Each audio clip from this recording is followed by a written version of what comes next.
What's going on, everybody? Welcome to another edition of the CrazyFaceUno Podcast, where everyone has a story and everyone's story matters.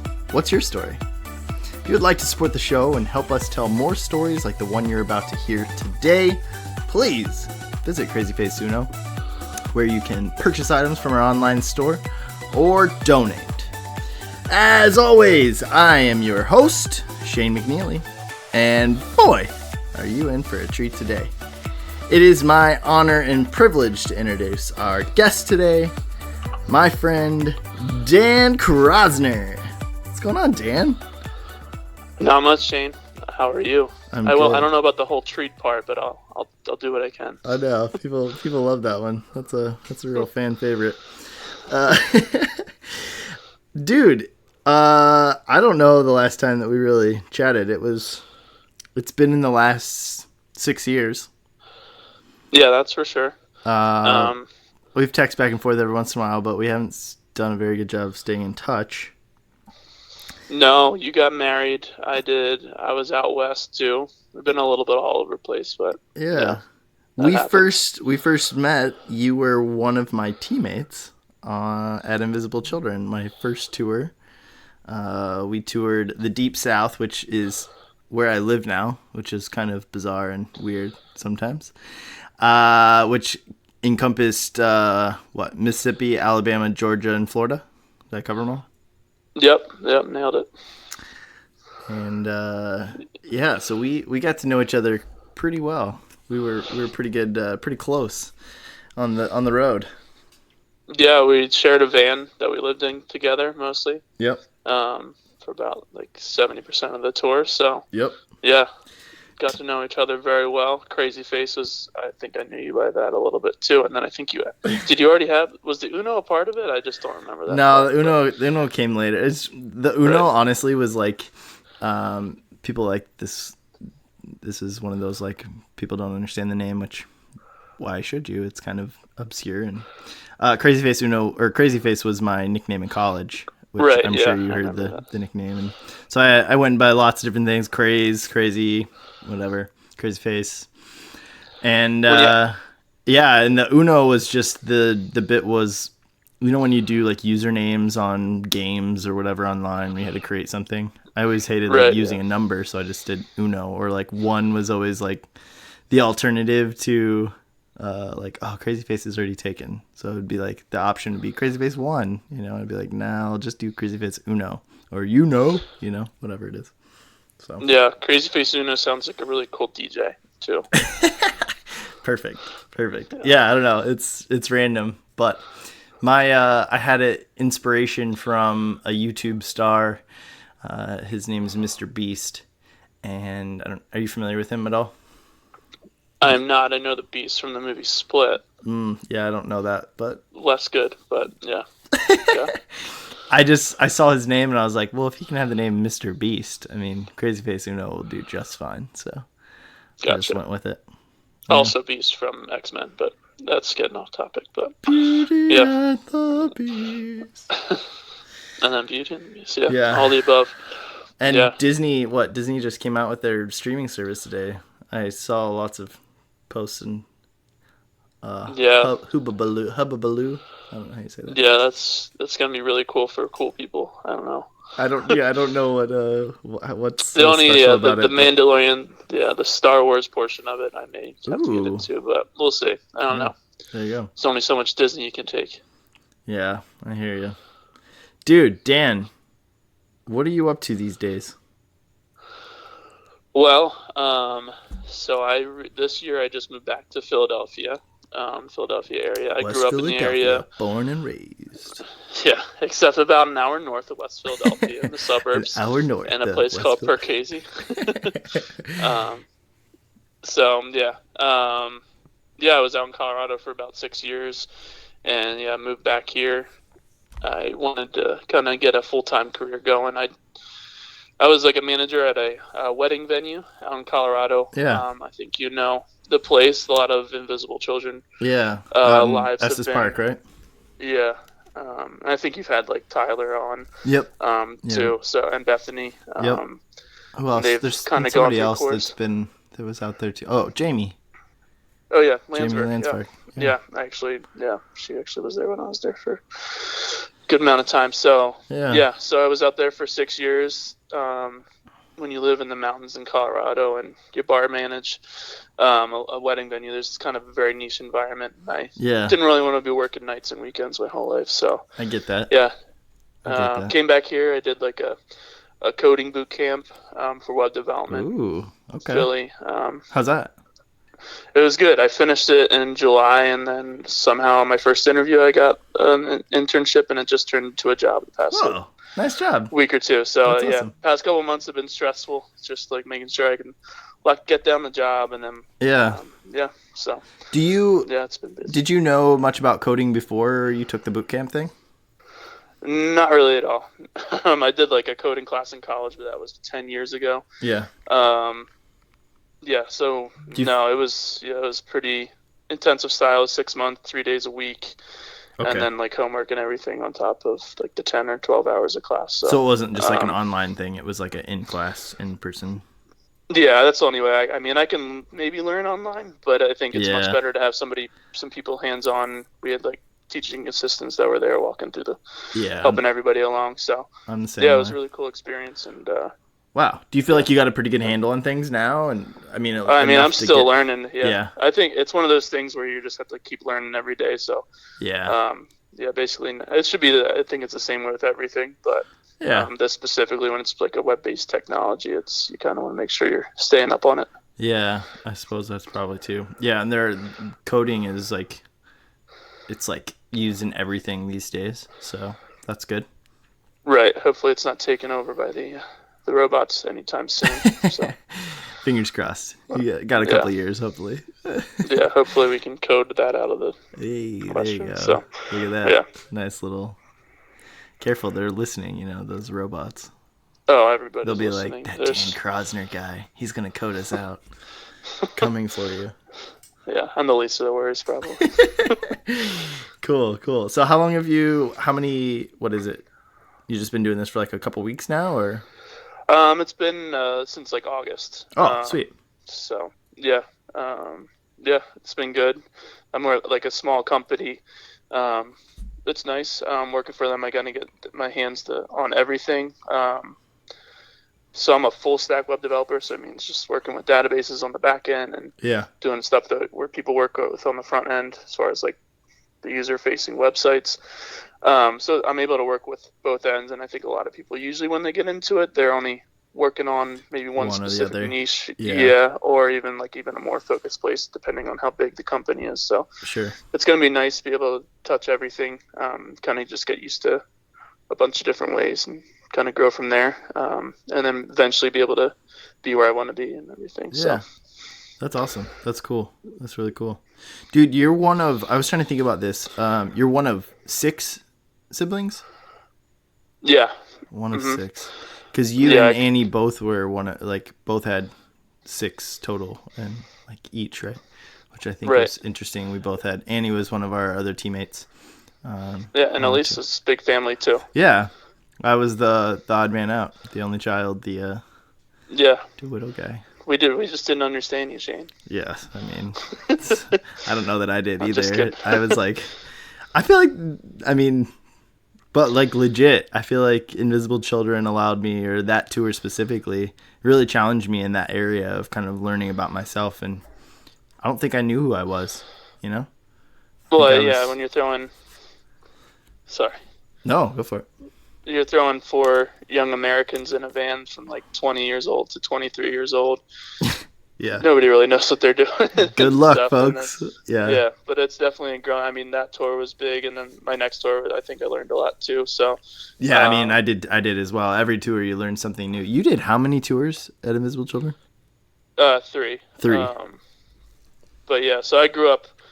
I was one of 6 kids, and it was 5 boys and 1 girl. So I was very bad back in the day at just working. I mean, that just sounds bad, but just communicating and stuff. And I'm still not perfect. I'm very far from it. But where did you fall in line with that, with the 6? So I was 3rd. 3rd. Yeah. So yeah, there's Yeah, and we're calling all over the place. I have a brother up in Rhode Island, a brother who's he works on a ship in the Mediterranean. Oh, and wow. then me, yeah, and then younger brother who's in Pennsylvania, and then my sister's in DC. She works for she helps manage a homeless charity, and then Oh, cool. my youngest brother just started college, so we are spread out wide. Woo. So Parents are finally empty nesters. Are they enjoying that? oh or... no, No? not yet. Yeah, not yet. And my one brother who lives Close in the enough. Mediterranean I mean, they're closer though, right? I mean, with college, it's different. They don't have as many responsibilities with the children, I guess. Maybe that's fine. No, yeah. Much less responsibility there. Yeah. I think they even eat out on the town once every month or something right now, so it's just crazy. Wow. Really living life to the fullest, so. Yeah, dude. That's awesome. Well, one thing I like to do, if you're game here, I like to kind of go back and go back to childhood and kind of work forward and just kind of learn about you. I'm sure some of this I'll know, but I'm sure some of it will be brand new to myself as well. You cool with that? Yeah. Cool. For sure. Well, hopefully people can stay awake during this portion. Well, tell us, what was your childhood like? Yeah, so I mean, you kind of get a piece of it there. I'm one of 6 kids, so a decent-sized family. People are always like, what's it like growing up with 6 kids? I don't know how you could do that. And it's like, oh, that's all I ever know. I can't imagine having any less. And we had pretty much the polar opposites. Like, I don't know, there was always something happening kind of thing. And everybody was always running around a little bit. So always activity. But yeah, my mom is she comes from a big Irish Catholic family. So she was one of 9, and then she's the oldest of them. And then I'm one of 6. So, just nice. Small town, white suburban, America. Grew up playing a lot of sports. Always interested in traveling and such, and then eventually went to college, studied history because I had no idea what I wanted to do with my life, and history was interesting. Yeah. So. Isn't it interesting to just the perspective of, that question of, well, what was it like? I can't imagine 6 siblings, and it's funny because you don't know any different, you have this idea of what it would be like. I always wanted siblings, that was always something I was excited about, and there was always that prospect, my prospect, maybe that's a bad word, but my parents were looking at adopting there for a while. My mom wasn't able to have kids after I was born because of her cancer, but I ended up I have a stepbrother and stepsister now, and they came along a little bit later in life, and I feel like now that we're all getting older, we're starting to maybe be a little closer, but we live in different places and have different interests in things, and so it's we're close, but we're not I text him on the birthday, that kind of thing. I know it sounds bad, but it's mutual. It's the same thing. Every once in a while, something funny will happen, and it'll be like, hey, text, and it'll be going to the group text or whatever. But perspective is such an interesting thing. I keeps coming up on the podcast, and it keeps coming up in my own life of just outside perspective of what you think of yourself, what you think people think of you, what you actually are, you know what I mean? All those different things, but it stems even back into, talking about just the way you grew up and only knowing the way you did it, and going about it. Do you think that plays an effect on you, as you think into the future, how you are now? Do you like to have a lot of things going on, or do you like to have peace and quiet, or how does growing up with something always happening around you with all the siblings, how does that affect you today, you think? Right, yeah. So now I'm so excited. This is the first time also I've had a 9-to-5 job in my life. So I'm wait, I can come home and I don't have any more responsibility, and it's still light outside sometimes, not at this point in the year, but typically. And I can just put sweatpants on and do other things. I'm oh, this is really nice. I'm still getting used to it though. Yeah. It's been 2.5 months of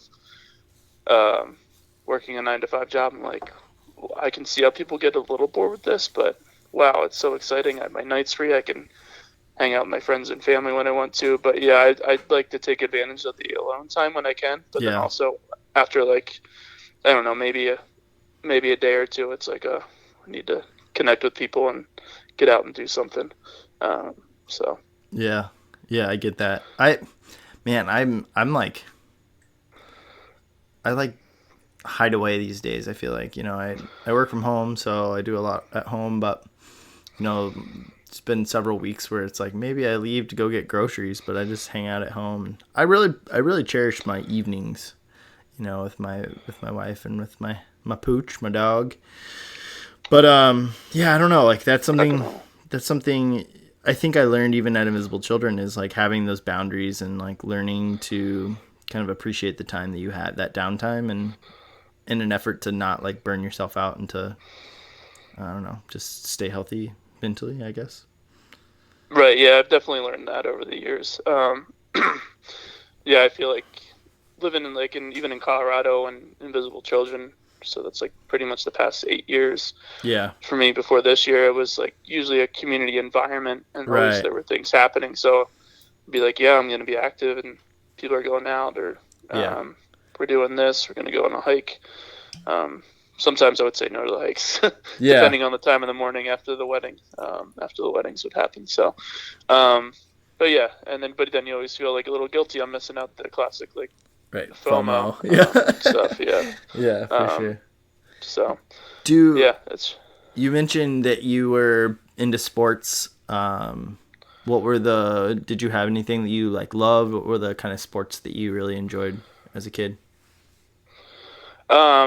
It was like the four most popular ones. Yeah. So baseball, played baseball and basketball growing up, and then eventually football. Like classic dumb jock guy. But yeah, I was like about as average as you could get. Like one exciting thing, two or three things happened, but yeah, not I was never good enough to play anything in college, but follow sports. That was kind of like, it's kind of like a part of the main piece of like a lot of what me and my friends around the area connect over, among other things and stuff. So When you were younger, I feel like every kid has this like thing that they want to be when they grow up. Did you have that, or do you remember what that would be? So I think it depends on the phase of my life. I think in my 7th or 8th grade, like the when you had like present what you wanted to do as your career. I think it was career fair, I assume. But I think I put up a general manager of a baseball team. Nice. Nice. So I could actually see even at that age, that. That'd be awesome. It's like even at that age, I knew I wasn't good enough to be. I didn't even dream about being an athlete in front of people, be behind closed doors and make deals. So yeah, and I mean it's always transition, and then maybe in college for fun, I was like, maybe I just want to be a bullpen catcher and as a baseball player, because then you just get to hang out in the bullpen and talk to fans and have less responsibility. Yeah. Have you ever thought about coaching or getting into that outside of like?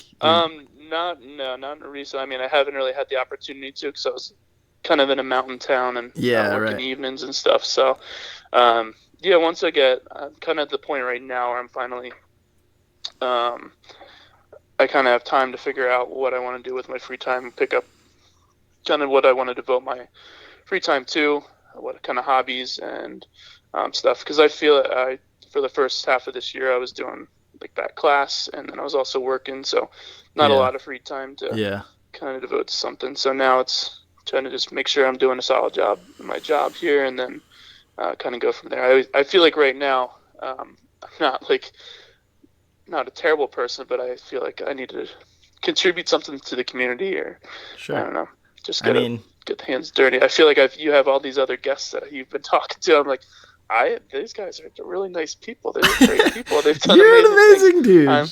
It's been a long time since I don't know. There's nothing wrong with that. Again, my catchphrase or my little tagline is everybody has a story and everybody's story matters. But I like don't just say that because it's fits my like brand. It's because I really truly believe that, and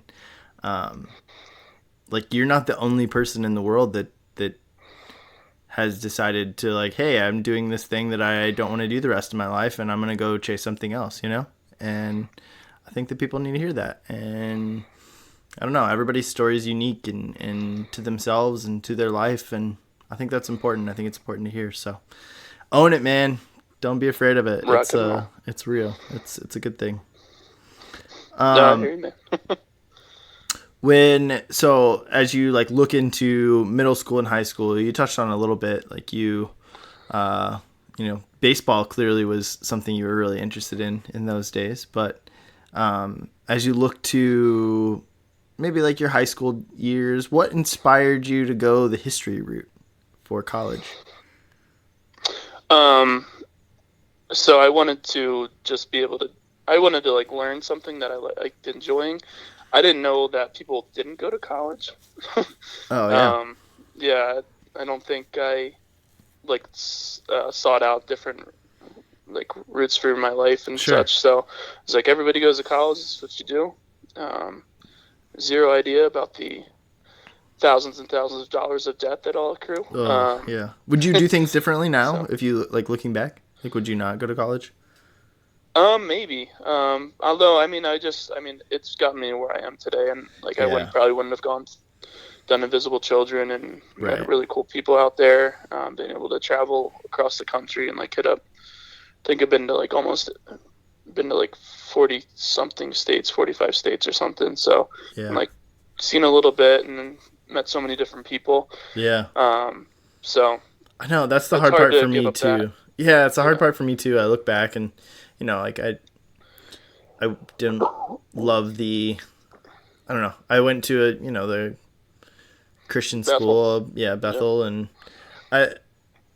there's so much that I learned, right? Like I wouldn't be the same person today if I didn't go there and meet the people, and my best friends are from there, and the people I'm closest with, and I learned so much, and I've become who I am today. I went to learn about Invisible Children and learn those lessons that I learned there, and whatever it is. And I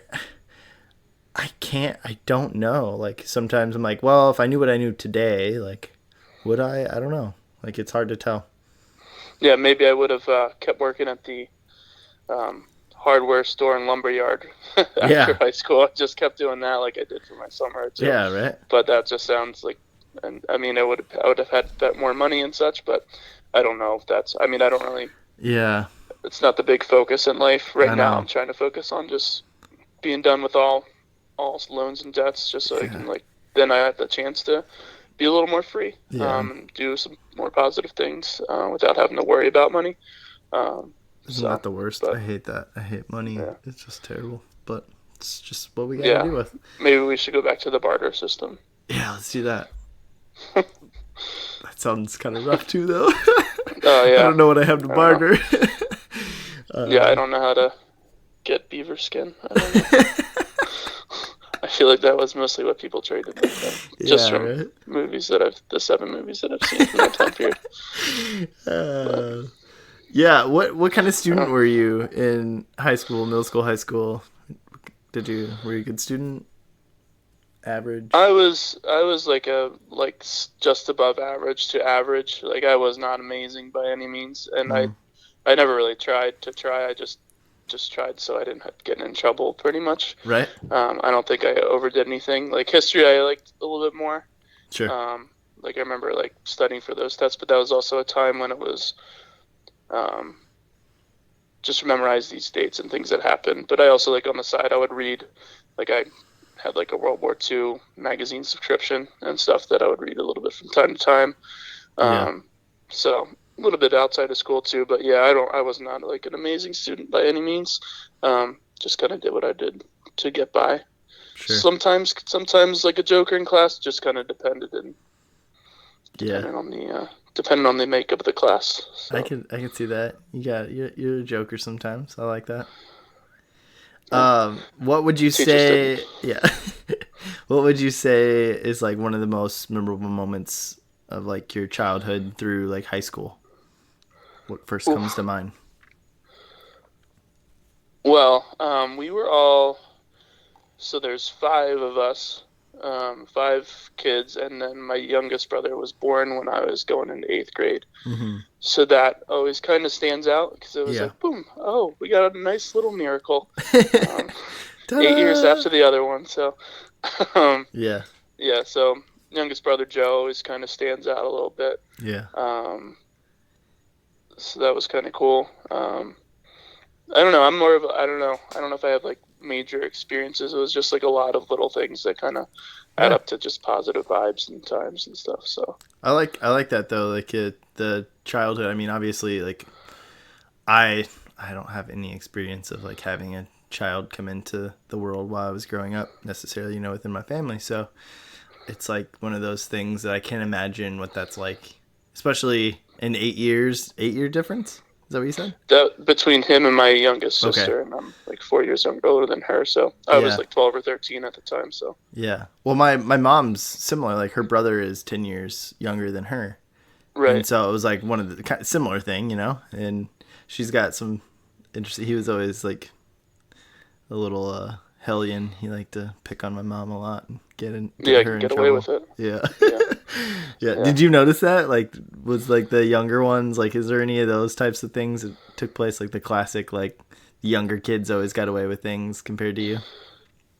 Well, for my youngest brother especially, because he kind of grew up with like most of us not even in the house, so he's had like a much different childhood. Yeah.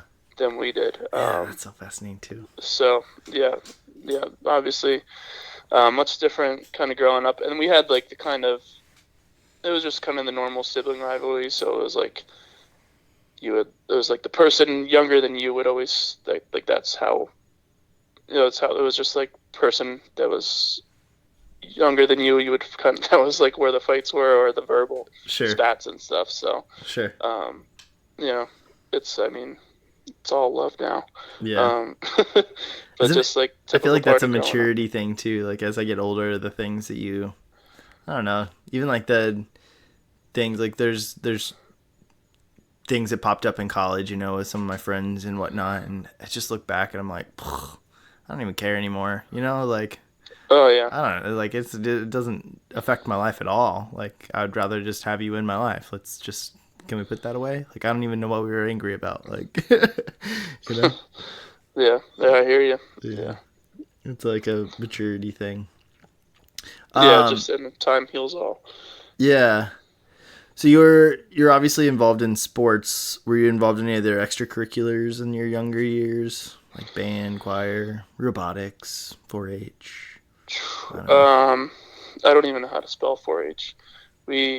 I did, not really. It was mostly sports, and then 8th grade, we were like, all my friends were like, all right, we're going to do the play this year. And so we did the play 8th grade. It was South Pacific. And I auditioned and I sang Weird Al's Amish Paradise. Was my audition. I remember that. I remember you telling me that. Yeah, I got the only non-singing role in the play. So really paid off there. That's awesome.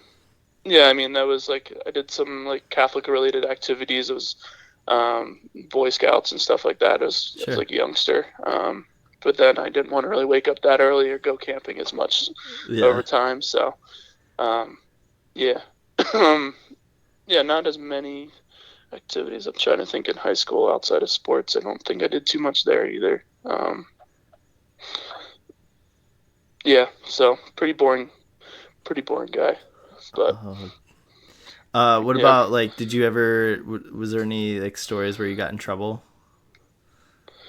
Me get in trouble? Yeah, did you ever get in trouble in high school? Like either like through your parents or just like in school? I don't know, whatever you're willing to talk about. I'm trying to think. Nothing too bad. Mostly what I remember is what I got away with. I remember this one time, so I got a story while you're thinking. It just kind of like popped into my head. Like, this is the type of thing that like, it's such a silly thing to like. I never got in trouble, but we kind of got caught, but didn't get caught. It was a popular thing to do in my little small town, Indiana, was go corning. I don't know if you know what that is. So you would get, corn, because we lived in the middle of fields everywhere. There was lots of fields. You'd go get corn. You'd shuck the corn into like a 5-gallon bucket or whatever. And then you'd go and hide in the cornfield. And then you'd throw corn at cars as they pass by. I know. It's stupid. It's really dumb. But it's a no, thing that's awesome. It's a thing. Was the corn okay? Yeah, I don't know. It's just field corn, so it's like... I know. Hopefully the cars are okay. Yeah. That was the thing. Like, generally, like, nothing... Maybe you scratched a car, I don't know. We didn't really have that great of stories. I only did it a couple times. But there was this one time, and this person came by, and they had their window down, and we had two groups of people, like, next to each other. We both just nailed them. Like, there's no way. Like, they had corn all up in their car for sure. And it's like the fun part is when people turn around and get mad and try to chase after you or do whatever. And it was like right on the edge of town, so we like cut through the cornfield, and my friend Whitney, her house was like around the corner, but they were like patrolling. Like, this car was just like waiting for us to pop out and like trying to get us. We got them again because they came back through, like driving really slow, and we threw it at them again. And but anyway, I don't know if they called the cops or got the cops or whatever. It's right across from the bar, and so these cops were sitting across the street, and we could see them like just sitting there. They were just waiting for us to like do something, And we had actually parked our car, which was dumb, like across the street. So in order to get to our cars, at some point in time, we had to walk back around through there. But it's a small town. I was like near my house, maybe like, I don't know, mile and a half from my house. So we like all went like back to Whitney's house, and then we walked to my house, which was just like a couple blocks from hers. And we all just kind of like hung out there, and one or two guys like went to get the car so it didn't look suspicious, Well, the cops like stopped them or whatever and like questioned them, and like nothing happened. It was just like, what are you guys doing? You guys throwing corn at cars and whatever. But it's a very exciting happenstance for the... Yeah. I know. We were all like so scared because we knew they got caught, because we saw like maybe we got in somebody's car and drove to my house, and like anyway we drove by and we're like saw them like talking to the cops, and we're like, crap, they got caught. So we like no idea, like, did they sell us out? Did they rat us out? Like, are they coming to our house? Like, went inside to my mom and I was like, Dusty and Niall, or I don't even know who it was, like they got caught, like no. Like, it wasn't even that big of a deal because we like told my mom, like, but we were so nervous about the cops coming and showing up at the house and like getting us in trouble. There's nothing like the fear of just the bad things that can happen to you over yeah, like innocent fun, like, right. Like, what are they gonna do, throw us in jail? Like, no, like they're just gonna tell our parents or like tell us to go home, or like nothing was gonna happen from that. Sometimes could be worse than jail, but yeah. But it was just funny because like looking back, there was like we were so scared. We're like, oh no, we're gonna get caught, like we're gonna get in trouble. But like now I look at it and I'm like, what would we have gotten in trouble for? Like, what would they have done? Give us a fine? Maybe, like, like, I don't know, like, it just was like a silly thing to be worried about. But yeah, that was a thing. Yeah, I like that story. That's incredible. There was corn in my community, but we didn't really seek it out as much. No. Yeah, I don't. Shocker. Yeah. Real shocker that you guys didn't do that. I feel like that was like a very... That's a Middle America. Must be a Middle America, Indiana Central thing. Yeah. Well, there was. I grew up in an area that was like slightly rural-ish. Yeah. And there was people that do like cow tipping, I think, in our area. Yeah. Unless I made that up in my head, but I think I remember guys saying that. They went to like the high school in the area, so I don't know. Yeah. Yeah, my friends. There wasn't too many bad things. We had like drinks. I had some friends that would do garaging, which is way worse. I don't know what that is. And I never really got into it as much. My parents were like slightly stricter, nothing too crazy, but I didn't really go out on the town as much or like do all the parties that everybody else did. I remember one time they borrowed my car, and garaging was when if somebody left their garage open, you would just stick your hand in the fridge in the garage and grab a six-pack out. Yeah. See, that's Yeah, smart. so that's actually illegal. Yeah, but that's like an innocent one too, other than the fact that you're stealing. But so the one time they used my van, I was swimming in my friend's pool, who also was not home, and then I didn't even. So they used my car. We had a couple beers that night, and I went home in the morning. Went to church, and on the way back from church, Mom's like, "Dan, can you drive?" I was like, "Sure." And then she gets in the back seat, and there's like a six-pack of Coronas in the back. She's like, "What are these?" I was like, I have no idea. I don't know. And then they just proceeded to dump them out right in front of my face as they were kind of scolding me. So, yeah. That's funny. That's a good one. That's a good story. What was your relationship like with your parents? You said they were kind of strict, but not really. But were you guys close at all, or? Yeah, I mean, as close. I think we're close for having 6 kids as you can be. So, yeah, my mom, she's probably she's the much more social one. Talk to her for to call her for 2 minutes, and then it'll turn into the half-hour phone call and stuff. And then my dad, I could act like I want to call him and talk to him about things for 10 minutes. It might be over in 30 seconds. So, yeah. I guess the stereotypical male-female things that from the previous generation, I guess. But yeah, nothing. I mean, they're always good. So one part of my childhood, I did have pretty bad asthma growing up. And I just basically all the allergies and everything. Mm-hmm. So, and my mom always tried to treat it homeopathically. So I was always this little, I was skinny and not short, but smaller. So I was just skin and bones until 8th grade. And they decided I went to a doctor and they did a lung test, and they're like, yeah, he has about he has 20% of the lung capacity of a normal person. So I was like, my mom was like, okay, we'll start doing all the steroids, all the inhalers and stuff. So yeah. So yeah, I mean they also took care of me. They did a great job. And then I just they put me on inhalers for 3 straight days in the children's hospital, and then I within a year or two, I was just this fat beast. So not a beast, but larger human, not skin and bones as much anymore. Nice. To what people typically know me as in shape today. Did you have did that cause asthma attacks, or what was your symptoms? What did that manifest as? You just have trouble breathing?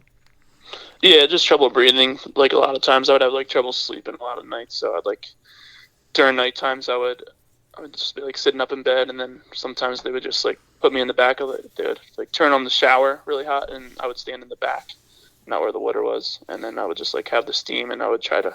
This is really delicious conversation, but just asthma is mucus buildup in the lungs, so I would just try to cough up mucus. So really yummy stuff. Hopefully, if anybody's listening to this around dinner time, it's probably scrumptious, but. Yeah, it was things like that. I don't know. Nice. What college did you go to? I went to Westchester University of Pennsylvania. Westchester, I remember that now. Dub C, the Golden Rams. So it's Golden Rams. 30 minutes west of Philadelphia. Nice. Yeah. Did you have a good experience there? Did you like it?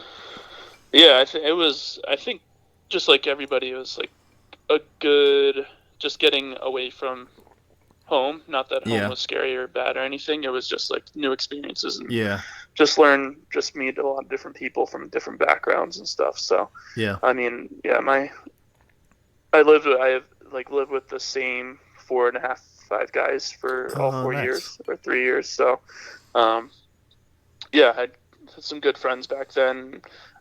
Eventually got involved in Invisible Children there. So nothing but good stuff to really say for college. And for history, I think I just had the best. I had some really good teachers and professors that I was able to learn from, and could pick their brain, and then just had different perspectives that I hadn't, like you mentioned earlier, perspectives, everything. So just having different points of views, and I think I'm in the shape that every person's built I forget what this is a thing.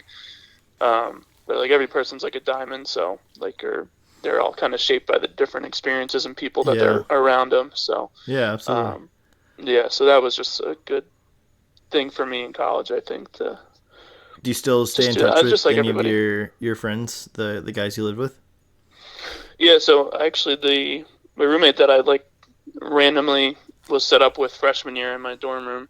He just texted me the other day for his wedding's in a month, or not a month, a year. So nice. About to figure that out, I guess. Cool. But they still live in the area, or they moved? No, around? everybody's all over the place. Yeah. So which is like the story of our lives, like working at Invisible Children. Everybody came from everywhere anyway. And exactly. Then so there's like little pockets, Estes Park was one of those little pockets, and Nashville, and I feel like like Portland, and maybe not Portland, but it was at one point, I think. Yeah. Yeah, up P and Dub area, Pacific Northwest area. There's a group of people, still a group in San Diego. I was gonna say there always seems to be a group at San Diego. I don't know why. Yeah. It's a good place. It's a great place. Yeah. For sure, yeah. Did you have any like professors, or what were your like inspirations when you were in college, or people that inspired you, or people that motivated you, that like made an impact on your life? Yeah. So since we're talking about college, the one guy that really influenced me there was a professor, is Jim Jones, Dr. Jim Jones, not the rapper or the Cole murderer guy, I mean, that'd make for a great story if those were. Yeah. But yeah, he was a history professor. He just had like a really cool background. I just liked the way he kind of carried himself. And he actually like traveled across the Sahara twice. Oh, what? That's cool. Yeah. So like, I don't know. I would like go in his office, talk to him about like different things. So like. So I was kind of interested a little bit in African history or like colonial history in different places, and African history kind of turned out to be maybe like a little bit more of my center focus. And so I talked to him a lot. And he had gone over a bunch, and like he shared his book that he wrote about it with me. And he's like, make sure you don't tell anybody about this part of the book, which has like me smoking whatever this is. Hopefully I'm not blowing up his spot right now. Sorry, Jim. He was like city council too, so he was always on top of like, I think it was a good idea on how to carry yourself within your own community. So have a good effect there, but also have had that experience across the world. So try to go both ways. I remember after the Phillies won the World Series in 2008, it was like classic Philadelphia area, people getting excited. It happens a lot of places, but people were like flipping cars and stuff like that, which was very bad.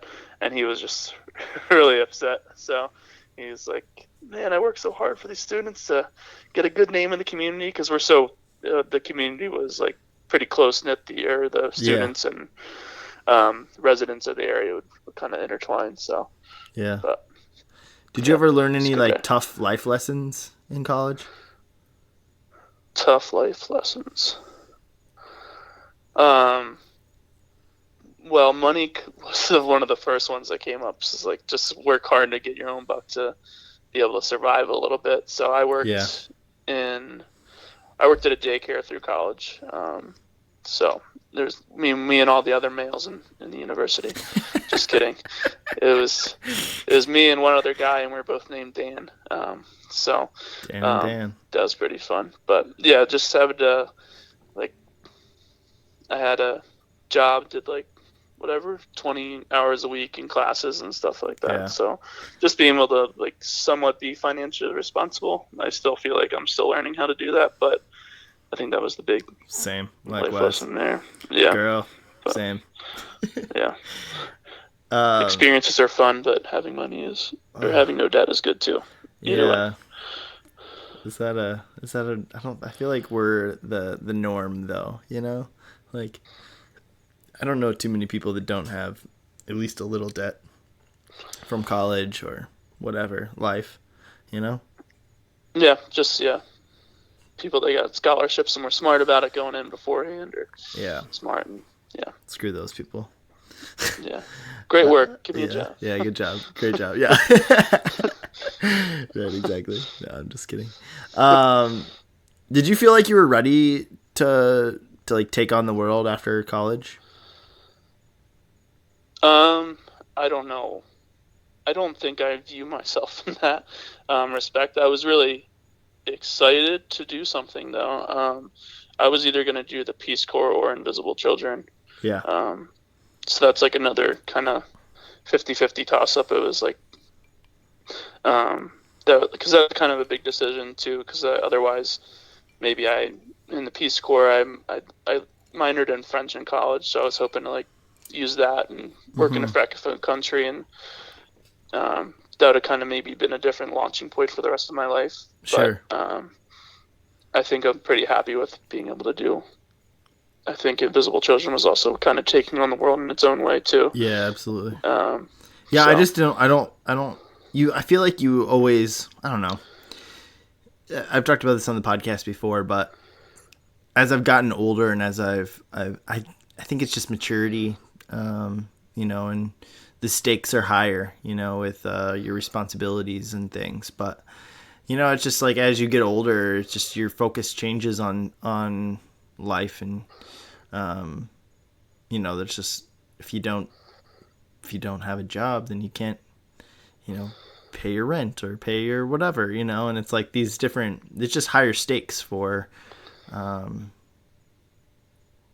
don't know, just the life choices that you make. And so just a different viewpoint, a different perspective for sure as I've gotten older, and looking back in like high school and college, just like, man, I worked hard, I had a job too. Like you said, like I had jobs and I played sports. And so I was busy as can be, throughout all those times in my life. But man, it's just, the focus was such a different challenge. And nowadays it's like, woof, man, there's just a different type of pressure. There's a different type of like stress. There's a different type of like mentality. And I think it's just maturity in a lot of ways. And, just the fallout on making a bad decision is so much greater nowadays.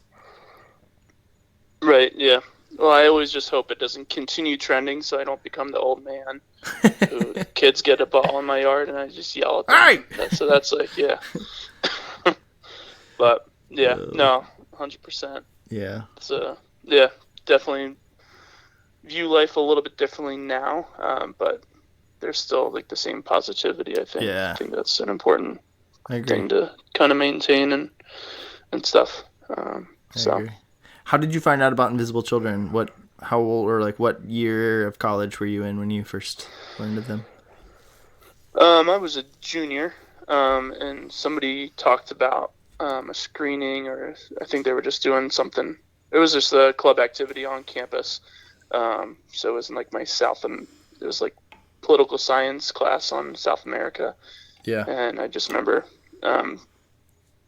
someone talking about it, and I was like, oh, I'm pretty quiet when it comes to like meeting new people, especially at that point in my life. I didn't know. I was like really bad at talking to people, which when it comes to Invisible Children is a very rare thing. Yeah, this is true. So I was pretty quiet and just wanted to check it out because I really hadn't been involved in college too much, like in any extracurricular activities outside of class and work. So it was just like a different thing, and I was obviously a little bit scared. But it was cool to just meet people and then have like a goal, not really benefit from it personally too much. Yeah, so that was, and then it was the rescue was 5 months later. Yeah, so it was like November, I want to say. It was like November of 20. Was it November? It was spring, wasn't it? It was spring, so yeah, I got introduced in November. Oh, gotcha. And then I remember I had like the dream team squad of like Jolia, and that crew, Ivory and Nathan Canning, and I think Bert was. I mixed everybody up, but yeah, so that was like, wow, this is really cool. And then in 4 months they're gonna have this crazy event, and I love doing things that are crazy overnight. So I'll sleep outside, or maybe I'll have an energy drink for the first time in ever. The rescue was one of the first I would say like quote extreme events, if you were to label it that. You know, it was like the idea was to show up to, you know, your location, your site around the country, and you were to get rescued by like a celebrity or a mogul or somebody of influence, or it was to raise a certain amount of money, correct? It was like money, fame, influence, or something like that were like the three things that, so, and yours was rescued pretty early, right? No, we were actually like the next day. Oh, okay. Yeah, so. And the whole concept was like to wait it out. Like if you didn't get rescued that night, then you waited until you did get rescued. Kind of like a peaceful protest in an effort to get like someone of influence or money to like give a shout out and put Invisible Children on the map in some ways, you know, or kind of say like, hey, this is what we're doing this for, and like support these people. And yeah, so you made it to the next day. Who was your person that rescued you? Do you remember? We had a state senator. Okay, nice. I can't remember. I'm the worst. It's only been 10 years, and I can't remember. Yeah. If somebody only said remember because I was in Chicago, but. Yeah, who rescued you in Chicago? Oprah. Oh, yeah, that's cool. We were the last city. Yeah, I can't remember her name. Yeah, there was the thing they added in towards the end was the like you were to commute to the next city if you were like super committed, right. You know, and so it ended up being that people committed all around the country, but they commuted all the way to Chicago, and Chicago was the last one, and we ended up going to Oprah's studio in Chicago, and we were there for a long time. It was like 5 days, and eventually kind of surrounded Oprah's studio. And so when she came in the morning to go and do her set, and in her studio, she would see all of us outside, and there was like a sign because Jason Russell, the founder of Invisible Children, one of the founders, he had been on her show before with some sort of like wedding or honeymoon, or do you remember what it was? No, I don't. Anyway, he had a sign like, hey, like we've met before, blah, blah, blah, blah. And like they got invited in, and she ended up doing like an impromptu little piece on Invisible Children and the rescue, and with Jason, Bobby, and Laren, and the whole crew that was there in Chicago. It was really cool. Yeah, I remember watching it. I didn't get to go to Chicago. I think my finals were that week, so that's the only reason I didn't. But, yeah, I definitely, my finals suffered a little bit because of that year. Yeah, well, experience was well worth it. You don't remember the final scores, but you remember that way more, I believe. So. Absolutely. What was your final decision? What kind of like convinced you to go Invisible Children route versus the Peace Corps route? I think the confirmation. That's how or just like getting the post before, because I think I had a lot more Peace Corps things to do. So I was like, I'll do this. I like it a lot anyway, and that kind of like. I think I was thinking about Peace Corps for a while, and then Invisible Children just kind of came on the radar. I was like, oh, this is something I'm going to do, and I kind of just went with the flow with it. Yeah. So, yeah, that I know that's not life-changing, but, yeah, it was just fun spur of the moment, and it turned into 2 really cool years. Meeting a lot of people, traveling a lot, and seeing some cool things, so. Yeah. What tours were you on? What areas did you visit? So Deep South with you, yep. McNeely. And Mississippi, then, Alabama, Georgia, and Florida. And then I did Middle America with the crew. And that was Minnesota, Iowa, Kansas, right? Missouri, Arkansas, Oklahoma, a little dip in Wisconsin. And then I did Mountain West, and that was just west of there. So Utah, Wyoming, Colorado, Arizona, New Mexico, Montana. Did you have what Idaho. Area of the country, not like tour wise, like take the Invisible Children part out of it, just country-wise, what was your favorite area? Whew.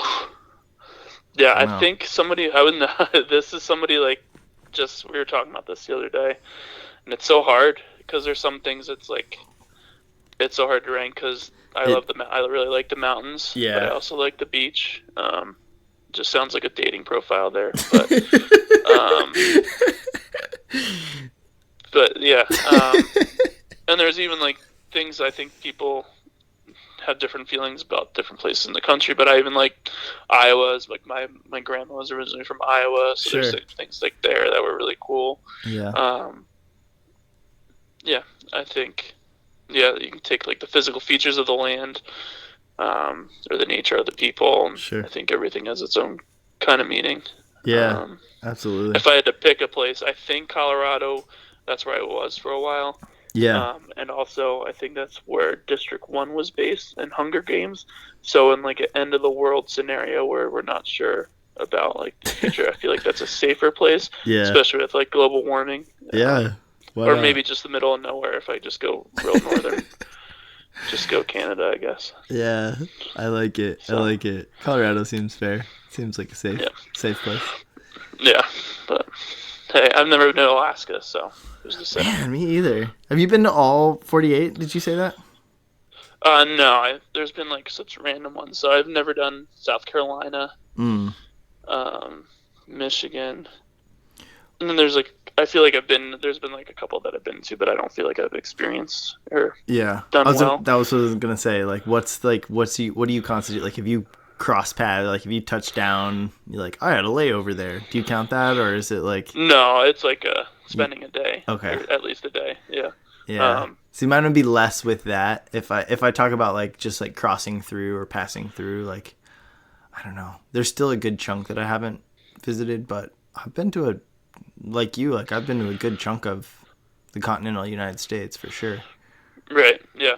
It's really cool to be able to like think about places that you've been. So I'm just comparing it to other people. That's not, I mean, sounds like you're winning, but there's some people who can't. Winning. Yeah. Like there's you go to like some places in the country or like in the world, and they've been no more than like 2 or 3 hours from their house, or they've only seen like the states or provinces around them, and it's like, and they're very happy about it, but I'm like, I kind of take it's very cool to be able to have seen what I've seen. And I agree. I think it's important too, personally, like the places, like living in small town Indiana, and I've had different talks with different people from, Indiana and whatever about this as well. But it's like, there's comfort there. I get that. And a lot of times we feel maybe like we're stuck in those areas, but it's always going to be there, like venture out, go explore a little bit, like go take a class somewhere else, or, like there's tons of excuses why not to, right? But like the benefits of going, and you can always come back. I promise you it'll always be there, and probably pretty close to the same whenever you get back, like there'll be some changes, but I don't know. I think that it's really important. And this, Dan, like everywhere you go, different parts of the world, from Iowa to Colorado to Florida to Mississippi to Alabama, wherever it is, like there's just different cultures in each of those different places. And I think it's, perspective, like we've kind of touched on several times, but like just learning and understanding and like knowing people and knowing what the environment that you're around, I think is like super important. And I think it just benefits the human being and the human psyche, and allows us to be more empathetic towards people. Yeah, I think part of that is also, because people are typically scared of what they don't know, and I think the more things you know, like the better. Yeah. Yeah, well put. Yeah, I agree. That's like one thing I have family and stuff that, they've stuck around Indiana. There's nothing wrong with that, right? There's nothing wrong with like staying in the area, but explore, get out there, ask questions, learn about the world. It's a big place. It is. Yeah. It's a big place. There's a lot to it. It's crazy to think about too, like how minute you and I are. You know, just our being. Speak for yourself, Shane. Woo, baby. No, yeah. Yeah, we're so small. Yeah. just specks in the world, you know? Yeah, getting real. But you're gonna make me start thinking about the universe. I know.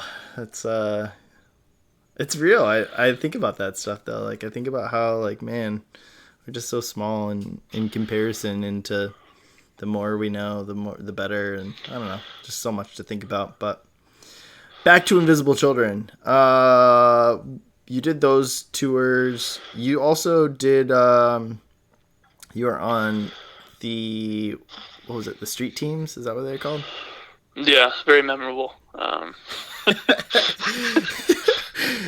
It was more of an internal memory. Like most people outside of Yeah.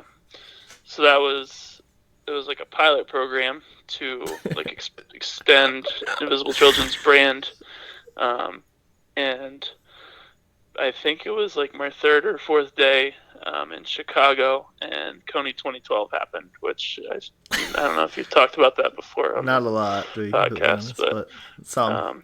Even if you haven't talked about it, a lot of people may have known about it. It was just a viral campaign that kind of like blew up awareness for Invisible Children, but also kind of did some damage too. And so my job to kind of grow the brand of Invisible Children kind of went out the window when that happened. I like to say I got fired, even though I didn't. They just stopped the program, but I always tell people I got fired because it just sounds cooler. Yeah. Did you? Yeah, I don't even know. Like, did you guys end up coming back like to the office? Yes. Like, yeah, that's right. So we came back. Well, first we came back at the end of the tour just to like kind of Right. And then you just like never went back. I think we went back just to like get our things and just leave as quietly as we came. Man. But yeah, I think what I did at one point, I think I was at the end. I helped drive Alex Alberico's car from Austin, Texas to San Diego, and I was wearing I didn't really have comfortable shoes, so I wore his like grandfather's nice sneakers. They were the most comfortable shoes, but I didn't really know how to wear them. And we were driving it, and I had never driven stick before. So I'm driving his car, and we're like passing over like immigration. Oh, jeez. And I'm like just stalling the car. They're like, okay, you can go. I'm like, okay. But wait, hang on. I swear there's no drugs in my shoes. They're just really old man shoes, and they're so comfortable. Oh, jeez. Those are like really intimidating, those stops. Yeah. Like, I don't know. I've done that trek a few times, you know, when I did my internship in San Antonio, Texas, and then drove out to San Diego to visit my buddy. And I did those checks by myself, and they're just intimidating because they're, you know, it's like armed guards. You go through this like checkpoint, and they check your ID, check your registration, and sometimes they take the little mirror thing, you know, along the edge, and you're like, oh, they got the dogs or whatever, and you're like, okay, let me go, please. I'm not doing anything bad, I promise. Yeah. Can I just watch a movie on the station while you guys do all this? Yeah, exactly. Okay, you can go. Yeah. It's an interesting time. A lot of those fun travel stories when you're driving in a van too, so. Yeah. Do you have any fond memory, like even from our tour? What do you remember from our tour? Well, if we're just talking traffic stops, I remember I think you were in the car with Annie when she was getting pulled over. Maybe it was like our first or second night. We're driving, because we tried to do the trek from San Diego to the south. Yeah. And she was getting pulled over, which is, I mean, that's fine. I think we've all gotten pulled over in our life. But I was in the second van with Elise, and she's like, shit, Dan, what do we do? I was like, we don't do anything. We just pull over and wait. We're not gonna... Like, I know she didn't mean anything by it, but the way she talked about it, I was like, oh, we're not going to do anything. We're not going to hurt anything. Yeah, we got what? We just got to... Or just speed off. Yeah, we got a warning, I think. I don't think anything happened. I don't remember if I was in the van. Was it you and I that Unless were you in were the van? sleeping. I feel like it was you and I that were in the van, and she got... No, maybe I wasn't there with her. I don't I know. know Elise was with me. Maybe you were in the back. Oh, okay. But, You were with Elise. No. Yeah, I don't know. You drove a lot that tour. We had 2 vans and 6 people. So we had Owl, Irene, and Monica. I don't remember Monica's other name. Akello. Monica. That's right. I was trying to think of that the other day. For whatever reason, Owl Irene sticks with me, but Akello. Yeah. Yeah. Anything else that stuck out to you? I thought back, since the shooting at Marjorie Stoneman Douglas. That was When I live just up the road from Parkland. I drive by Marjorie Stoneman Douglas every once in a great while, and so it's just kind of odd, It's weird to think about, but yeah, I just think about that. Man, I was there, I've been in that school. Yeah, it's crazy to think about because there's so many schools and everything. And oh yeah, yeah. Well, especially because we had Annie did such a good job of all those videos.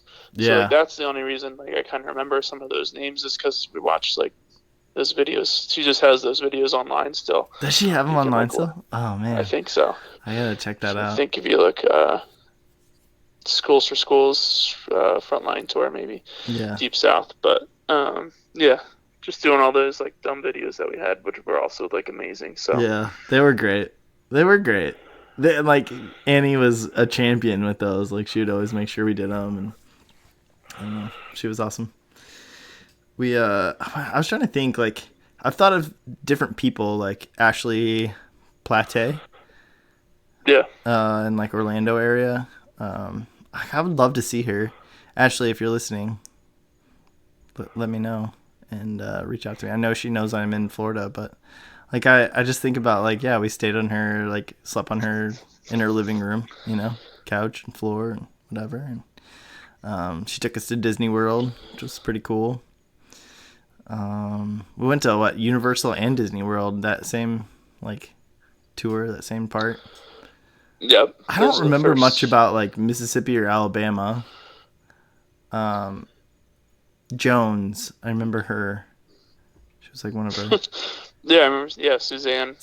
Yeah. Mississippi. We didn't have too many screenings in Mississippi. Yeah.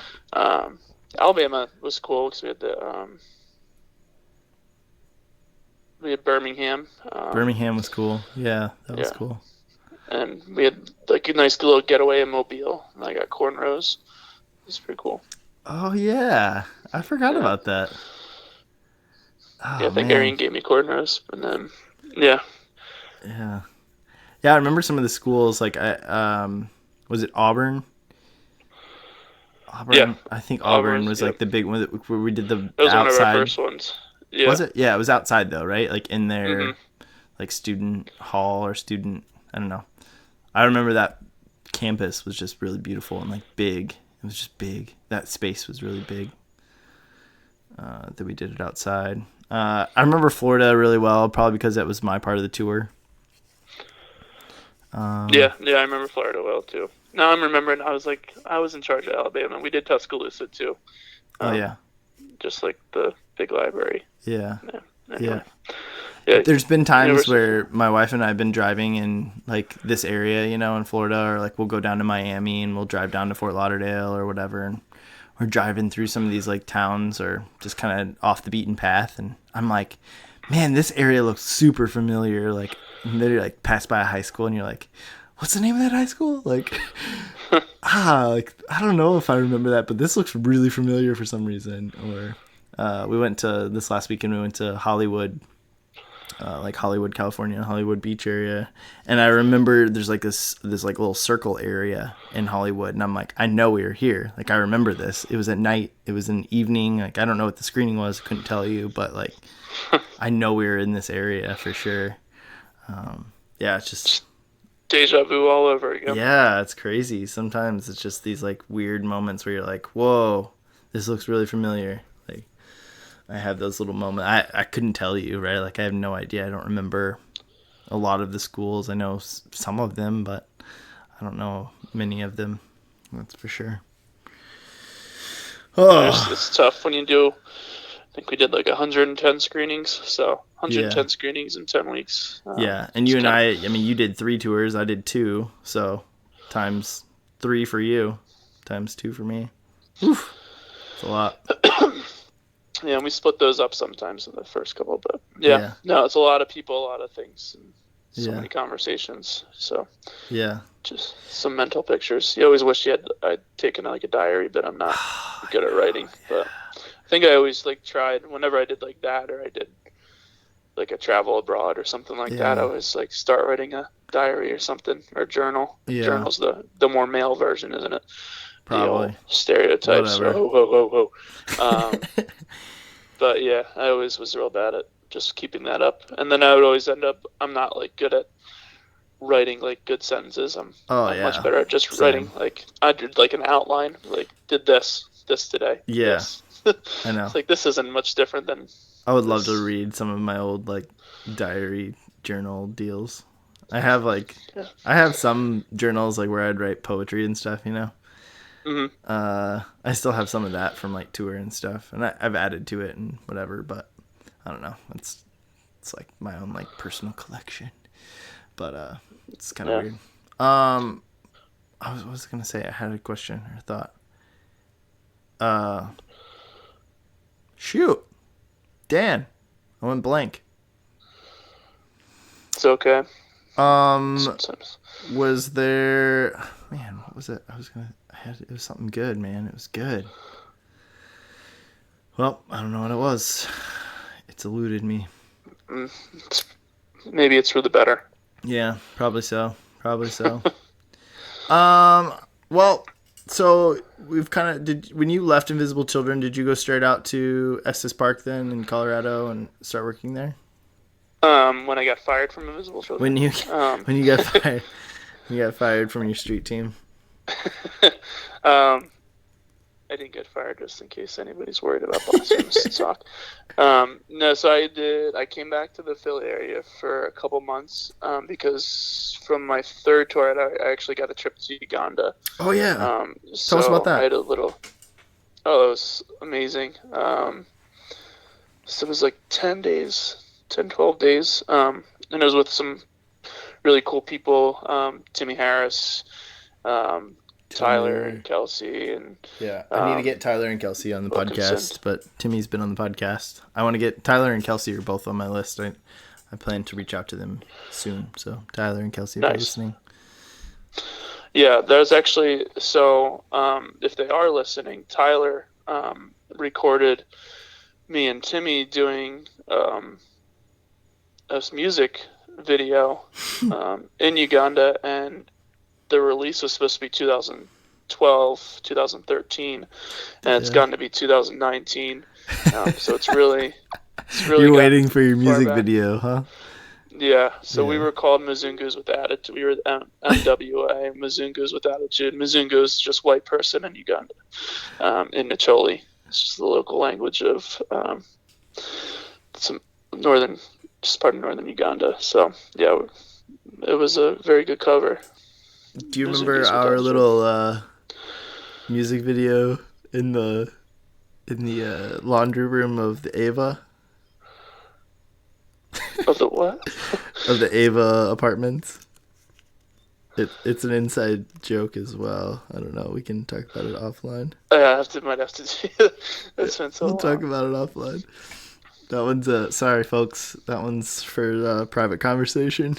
The MWA, the one in Uganda, that was like a process throughout the trip. I think Timmy had brought his ukulele, and I learned how to play a couple chords on there. Nice. So we just did, Oh, this is what I was thinking about earlier. Can you imagine? Like, it would have been awesome if we had like podcasts on the road, like just video blog. Like if every team did their own like video blog for Invisible Children, where you're like, hey, we're headed to this place, like post, you know. Right, yeah, that would have been incredible, especially like updates from the office. 'Cause it was just usually like, it was like usually like 3 sentences or something like that. So like a nice minute to like share with everybody. It would have been nice. Yeah. It Way just before wasn't a the thing. time of the internet. Yeah, this is before the internet in 2012, 2011. Yeah.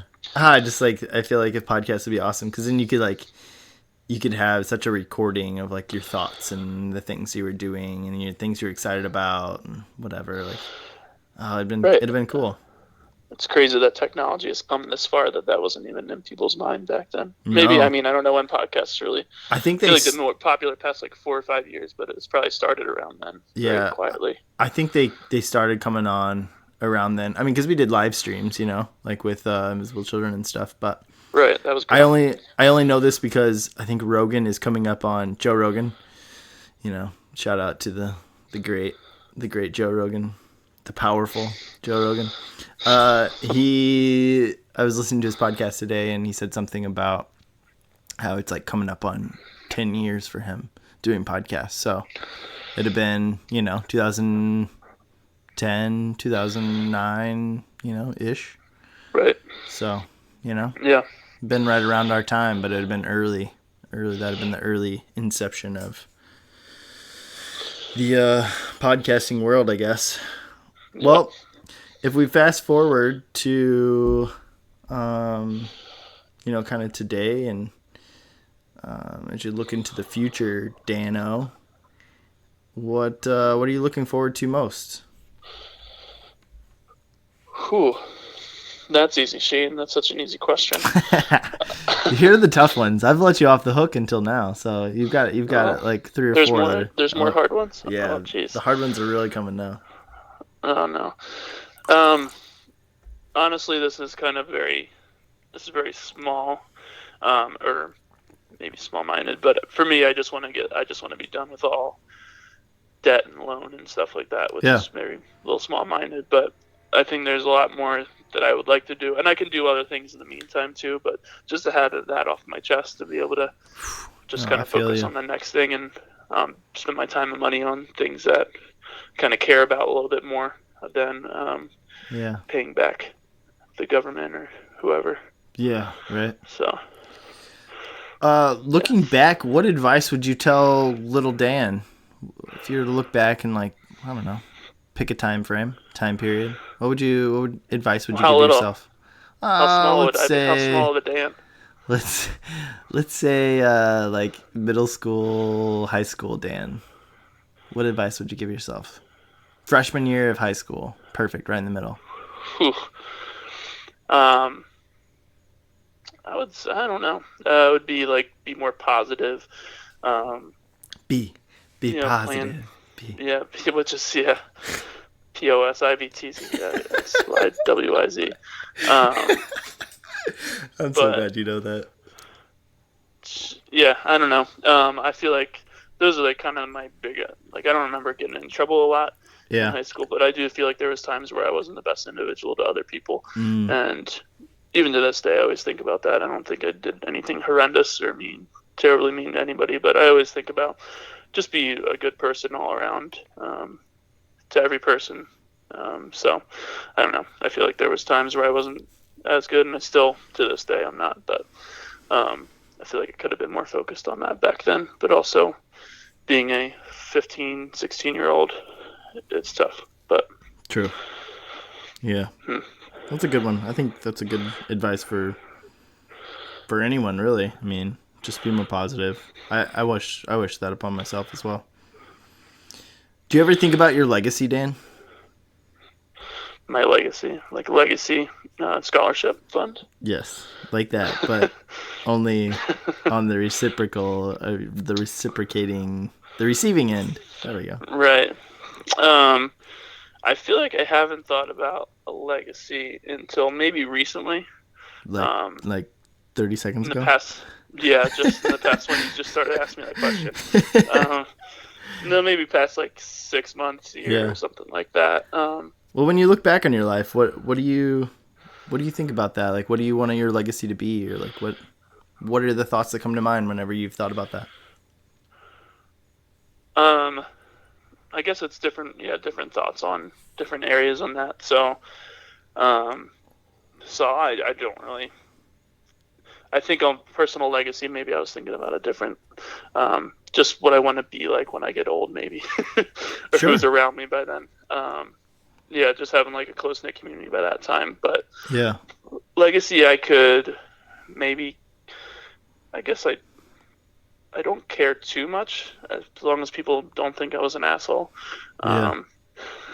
Think I was an okay person and made them laugh once in a while, and like was a hardworking person. It's pretty much the three basic ones. But Yeah. yeah. I like it. I don't think you're an asshole. I know you're a hardworking person, and you make me laugh every once in a while. So you're achieving your legacy already. That's it. There's no more. Yeah, you've done it. Check that off the box. No, Next that's time. awesome. That's cool. Cool, man. Any advice or additions as we kind of close things out you want to add, or feel free to plug anything you want, and advice to others, thoughts, opinions? Well, if you're taking advice from me, I think you've reached a poor point in your life. I'm just kidding. False. No, I got nothing. Cool. Just don't worry, be happy. Don't worry. Be happy. Oh. But maybe worry a little bit. Okay. There are things so I should stop? you should think about. No. That was also a segue to get Shane to stop singing. Yeah, but if you're not worrying about anything, then you're not doing that very much. Yeah, that's true. But enjoy Bob Marley. Yes, enjoy some Bob Marley for sure. All right, dude. Cool. Well, let's close things out. Thank Rock you and so roll. much, man. I appreciate you coming on the podcast. Yeah, thanks people for taking the time to listen, I guess. I'm also a little sick, so sorry my voice is a little raspy and sounds like I'm an old man / sick old man. You're all good, man. You're all good. All right, dude. I'm going to close it out. All right. Thank you all so much for listening. If you enjoyed the show today, visit us on Facebook and Instagram. You can like, comment, follow our posts. If you want to go above and beyond, please share the CrazyFaceUno Podcast with your friends and family. And shoot, might as well share them with those random strangers. We're welcome to everyone. Once again, please visit crazyfaceuno.com, there where you can buy our merchandise or donate. Your contributions help us share more stories, like the one you heard today, Dan Kroszner. Stories just like yours. I want to say thank you again for listening. We love you all.